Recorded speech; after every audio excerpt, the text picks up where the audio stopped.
on you. This is our collaboration video for effective instruction. Try to make this not awkward. Okay, so the first question we talked about was independently in the classroom. How did Kate make her classroom cohesive to independence?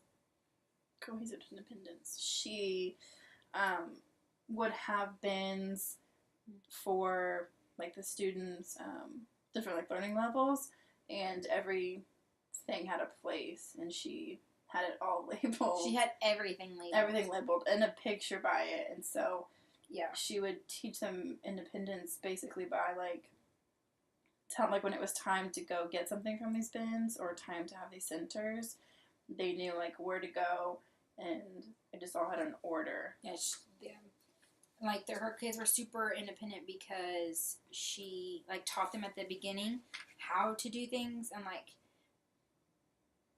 the right way to put things up, the right way to get them out, the right place to put them back because of the labels. Yeah. And I think she teaches them that in September when they come to school. And I think a lot of teachers don't take the time to like teach them that, because then they're like struggling throughout the whole year, basically like having to go over and over and say, and then that like, this is what happens, this is what you do with it. But if you teach them the first time, then the rest of the year teachers think it takes up time, but like if they would calculate the time, if they don't teach it in September, if they calculate the time that it takes to like teach them every time that they don't do it right, it's probably longer than the time it would take to do it at the beginning of the year. Yeah, since like she was just super organized, and so like her organization helped the students have independence because they didn't have to ask her what to do. They knew. That's good. Say that again. Her organization made them independent. Yes, I like that. Thank you. It's true. The paper says how are expectations communicated, and I think like she talks about putting up like high quality work up on the walls basically, and so like everything is good, but if it's like really high quality and like they'll use it as a resource like for later, I think that like puts an expectation on them. Yeah, because she said like they would like use all their resources as like read a lot, like they would go around the room and read them. And if they're not high quality work, then it kind of defeats the purpose. Yeah. And I think they had such high quality work is because everywhere the student could write or could read, she had like the alphabet. She had what was it? Name charts. Names. She had name charts. The word. The poems. Yeah, she had poems, interactive writing, and word studies all over the room. So like they never had an excuse of not knowing how to spell something or not knowing how to write. Yeah. Because it was all around them all the time. Yeah. I like that. Yeah. How has the teacher supported children's success in each learning experience? The variety say that louder. Discuss the variety of learning contexts in which the children engage within the work of the classroom. Oh, we just talked about that. Kind of. And they engage because she does a lot of. You could tell because the walls that she does a lot of interactive writing with them. Yeah. It talks about how, like, what are the opportunities for the children to engage in large group, small group, and independent learning. At the beginning, she said that they always go from, like, the large group to like the carpet, from the carpet to independent work or partner, and then to group to independent, and, like, they're always going back and forth. Yeah. It gives them not only, like, a sense of, like, this is how we work in groups, this is how I work individually or, like, with partner, but it gives them social skills, too, that they need. Like, how do I behave in a large group? What's my personality in, like, a one-on-one situation? Yeah. So that teaches them more than just... And she talked about how, like, students would have those pointers and go and read, like, the things on the wall together and, like, put them together, so that's, like, partner work. And it's kind of like a shared reading. Yeah. Like, just with two people. Yeah. And then, like, the group, like, small groups for, like, those bins, like, immersion, the different levels. Learning level bins, they can do that. Hmm, how does a teacher's organization make best use of children's time?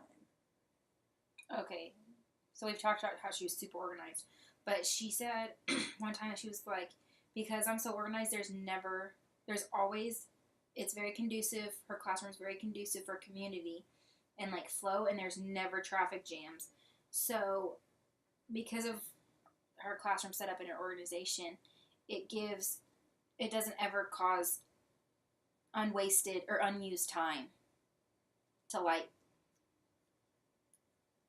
I don't know, like if kids, I'm just thinking of like an unorganized classroom, like kids always have to like, oh, teacher, where's this or where's that?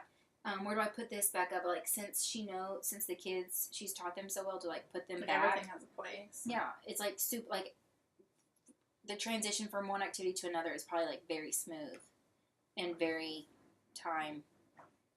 Yeah, one thing I know that she talked about was like the pencils. Mm-hmm. That was cool. Yeah, so if like their pencil breaks or it's not sharpened, don't spend time sharpening it. Just get a new pencil and put it in the separate and can. Like she'll sharpen them all later. And I thought that was cool. Time consuming and it's distracting to other kids. Yeah, because some kids, remember, like they just like want to go up there and just sharpen the pencil because it gets and they're just sitting there like because it gives them a break from doing everything.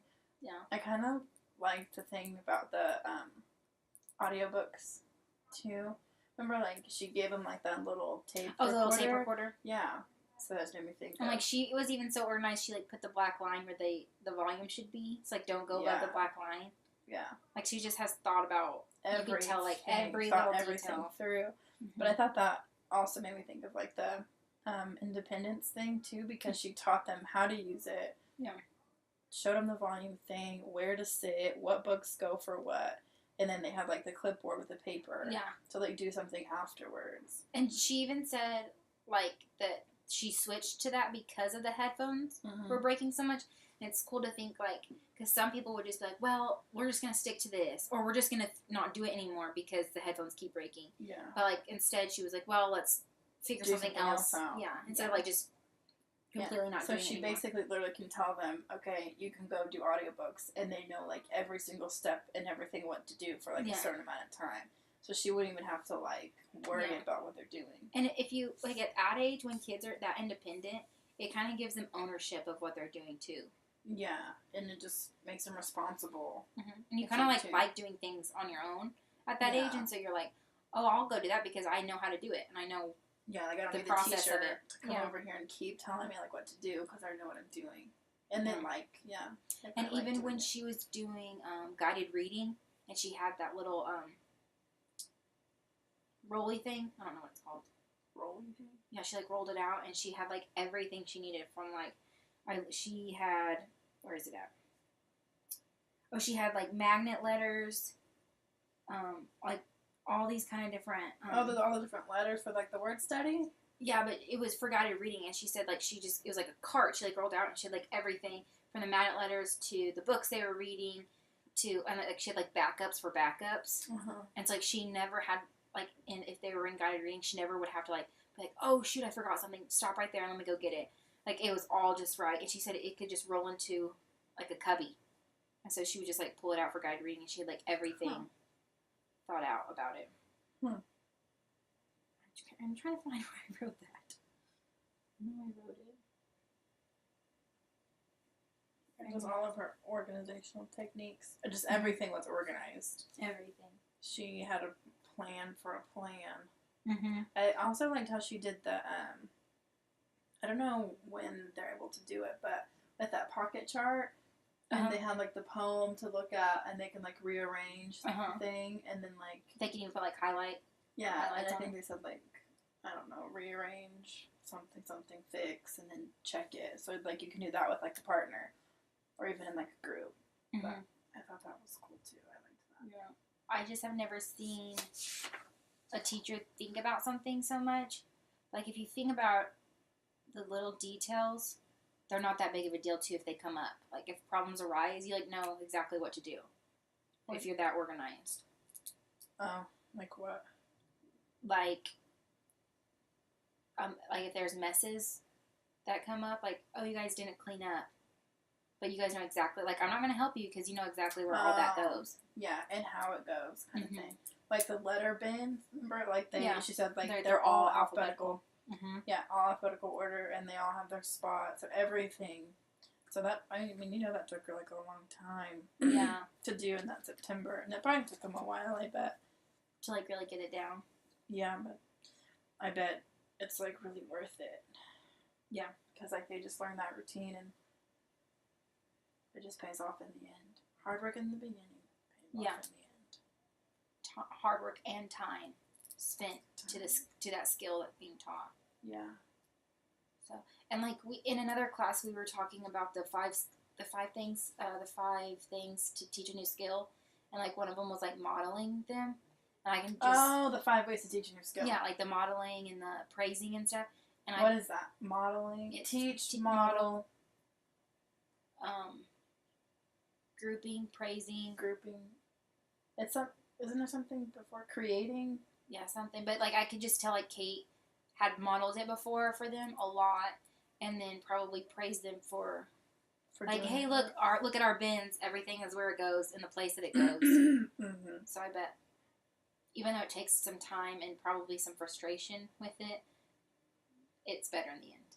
So. Yeah, in my practicum, Laura has like everything, like a spot for everything. Mm-hmm. And so it's real organized, and like everything's like real accessible for the kids. Even though like they are first graders, you can just like, I don't know, you think that they're still pretty young, but everything's like still accessible to them, and they know where everything goes, and they know how to clean up. So I know she took like the time in the beginning to teach them all that. And she does, like, if they don't do it right, she says, like, we need to go practice.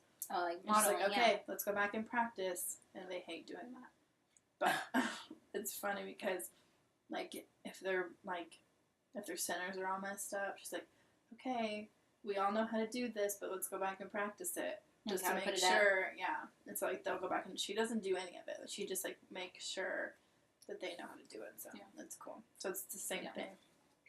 So if I feel like if I got one thing out of this video, it would be to practice my organization skills, because they will pay off. Yeah. Because like I feel like I'm a semi-organized person, but she's like level 10 organized. Yeah.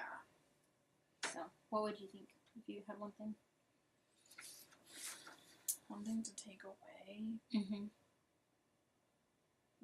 I think that probably not the organization thing, because I think things through, and so I would think about, like, okay, like, if they're doing this, what could this be, or, like, you know what I mean? Mm-hmm. Like, think of, like, a plan for a plan, basically. But, I think probably taking the time to teach them in the beginning, and, like, staying consistent with it, and modeling that, so it'll, like, benefit throughout the rest of the year, I think. Yeah, that's good. It's, like, the best thing. Do you have any questions? No. Okay. Smile. Bye. I can't find this.